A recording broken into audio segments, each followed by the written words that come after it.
So here we have the closing moments of the First Battle of Freeman's Farm, 1777, as recreated here on my gaming table, and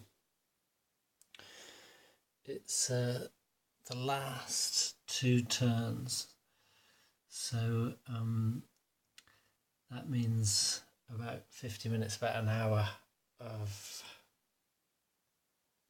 time left before I guess it's nightfall when the game is considered to end. And essentially Arnold's, where is he? At the moment he's here. Arnold's initiative didn't really work. He charged out historically and engaged the British and Hessians around Freeman's Farm here, and in fact further up here as well. I think that the Continentals were sort of arrayed here, and they fought them kind of fiercely around here. What happened in my recreation, I don't know what I did wrong with the Continentals, but the British and Hessians took the farm, and they've taken even more ground. There's a kind of like a hillock here, and they've been struggling to cross the ravine here into the woods in front of the heights next to Bemis Heights here. There's no way the British could really do that with the forces arrayed against them, some extremely strong battalions here. And they've also, let me go in there, closer there a bit, there's also, there's been a breakthrough here for the British here though, so essentially, what's it, we've got a 10 victory point hex, I think that's this one or this one. They're not really going to be able to make it because the cannons, although there's some unmanned here, there's some more manned there, and there's some manned there. These cannons were just rout away units that try and sort of sit beneath them. But they have crossed the last creek, so they have got some trenches there. They could hold on the reverse side of a redoubt, which these fellows are in. No, the redoubt's here, and those fellows on the other side of the creek. They tried assaulting across a bridge of boats, and this is a routed unit that's just rallied. So you can only have one company per hex going across there. It's too difficult because you see you've got folks in the redoubt here, and then the others here at the other end of the bridge. So the Brits are stalled there, although they have made an impressive advance upon the road. They're stalled here because essentially, well, I'll go to that point in just a minute, but I think the most interesting point here is that what we're looking at is taking into consideration that's the British casualties that count for victory points, and these are the Continental casualties which count for victory points. As you can see, it's kind of balanced out. That's a one-step unit. So the Brits are up 3.5 steps in a company in victory points. In terms of casualties, it's a little unfair on the Continentals because most of these are of units that routed off at this point, because you can see, because they're right back against the edge of the map. The Brits have units here routing, although these are mostly gun crew who don't count for victory points. But, you know, if the map ended here, the Brits would be doing it as equally as badly as the Americans. I rationalise that as the fact that the British units that sort of route further back, they have to come back because they're so deep in enemy territory. They can't really struggle themselves all the way back home. Whereas the American units that are sort of pushed back from this battle, there's so many more other American units coming up, they could quite easily kind of just disintegrate and scarper off and be kind of, perhaps, because they're in a stronger position, perhaps it's easier to let yourself be discouraged, if you see what I mean. Whereas for the British, it's more do or die, so I think the routing units are probably more likely to come back. I rationalise it like that. But here, this is where you have the interesting point. So at the moment, the British are sitting on a solid victory. I haven't checked for like the odd one-step loss here that might adjust that, but I don't think it's going to take it below the solid victory. They've only got that by 1.5 victory points, and it would take them another about 6 victory points, I think, to get up to a smashing victory. So there's no way they'll reach that. But there's a 3 victory point hex here. If the Continentals can take that hex, then they will reduce it to a what do they call it? Not a solid victory, but a marginal victory. And so that, in a sense, would make sense, because in a sense it would mean that the Hessians are pushed off that hill there, and the Continentals are able to reform their line in the sense of making it a line all the way across, so they don't have a dangerous elbow sticking out like that. It's always kind of like a dangerous point, because you can attack it from 3 directions instead of on a line. You can only attack from one direction, and there's always people on either side of you attacking back. So if they retake that hill, it's going to make a lot of sense. Essentially, it means that the Hessians would be pushed back into the forests and over this stream here, and it would mean that night would fall with the Continentals in a much nicer line state. So I think that would be a satisfying result for the Continentals.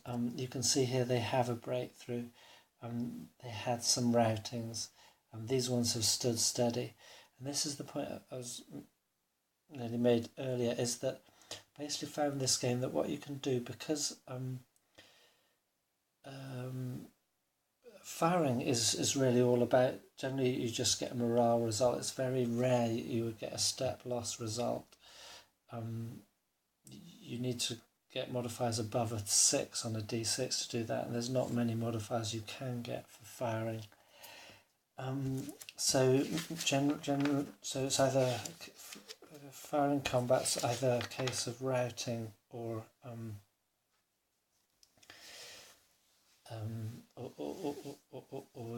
disrupting units, and so what this means is you get sort of quite a lot of back and forth, and then the assault table. So the assault is where the real casualties happen, because I don't know if you can see this with all the shadows, but you get these 1x's. That's an actual step loss. So on 2 to 1, you're getting 1x's, and up to 5 to 1. We haven't had any of that yet. You're getting mostly x results.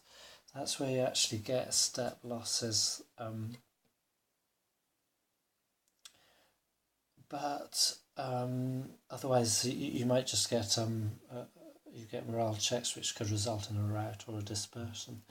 But what it comes down to is the fact that okay, you have your morale checks here, and so an A morale unit is likely not to be affected. A B morale unit will be affected half the time, and often a disruption. If you've been disrupted by artillery, and then obviously if you've been disrupted prior to an assault and then you're disrupted in the assault, 2 disruptions are a rout, so that's another rout result. But A's and B's are pretty solid. Morale units are pretty solid. Then if you have a leader, a battalion leader who adds +1 to that, again you're stronger, and that can mean, for example, a 1 on a d6 is a routed, only that as a flat out routed result for A and B morale units. So if you have a leader with you who's +1, you're never going to reach that. So no matter how many times you're fired at, or assaulted, you will not rout. So the only chance you're routing is on double dispersion, or a rare automatic rout result on the or relatively rare on the fire table. But so in assault, you can have, if you have a +1 leader, and then if you have a brigade, or I've made some mistakes in earlier commentaries on what the units are. I mean, each individual counter is basically a regiment, and I think that means that the stacks are battalions. And so I'm talking about brigade leaders are give you the battalion leaders give you the +1, and then brigade leaders such as Brigadier General Poor, also Brigadier General Learned, they can add bonuses to, if they're within the command control range, they add bonuses to of themselves. And then of course the top leaders like Arnold can also add other bonuses. So when you have leaders like Arnold can add 2, and the Brigadier General can add 1, and then you have a +1 for your battalion leader. So you could get, theoretically you could add +4 to any single morale check with that bunch. And some top level leaders have up to 3 points. Now they can only use those 3 points in the whole turn, so obviously if they use all 3 or all 2 or all 1 or whatever in one morale check, then they won't be available for any further morale checks.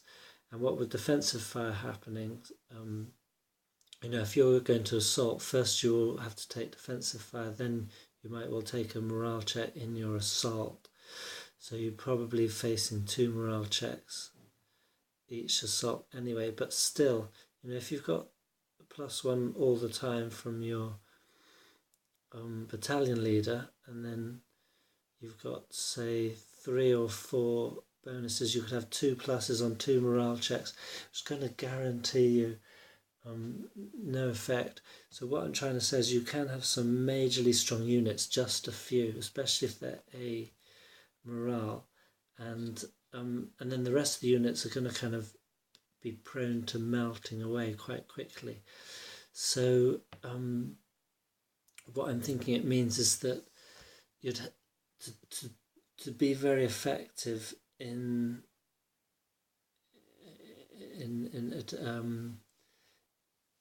taking ground and holding it in this game might require some kind of like gamey tactics, in that you're basically bunching together.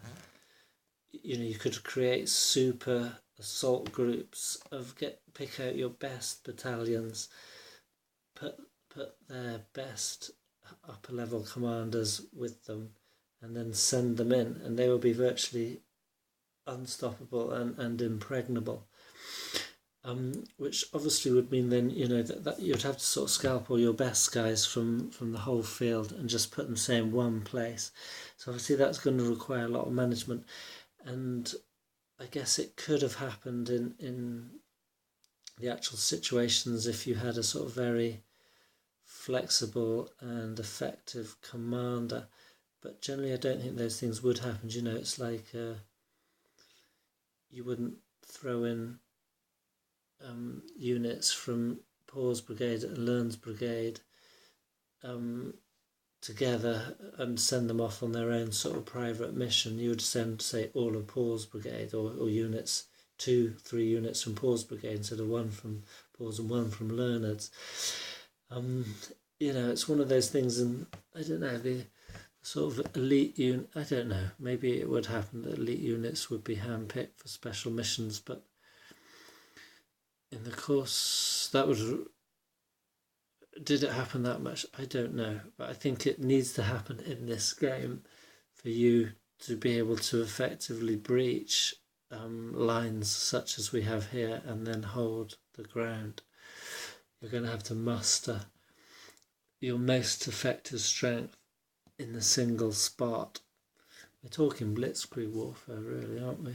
But on a man-to-man level.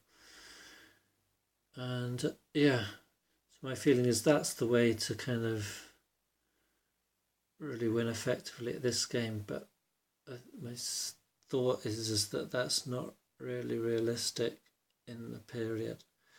So I'm not meaning it as a critique against, as a criticism of this game, because I believe the game is modelling what it does, and if you want to bend history way beyond its capabilities, you can of course do that in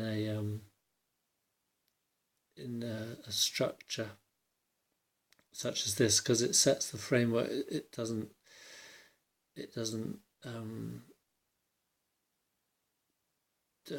set the whole course of events. That is up to us. On the other hand, you can sort of play more in the spirit of what one understands of the time and see if one can do better within that. So yeah, that's just where I am now. So we're looking at the last hour of the battle, and I think my thoughts are basically, I'm hoping the Continentals can regain that ground and solidify their defence overnight, but at the same time congratulating the British and especially the Hessians there for getting so far forward.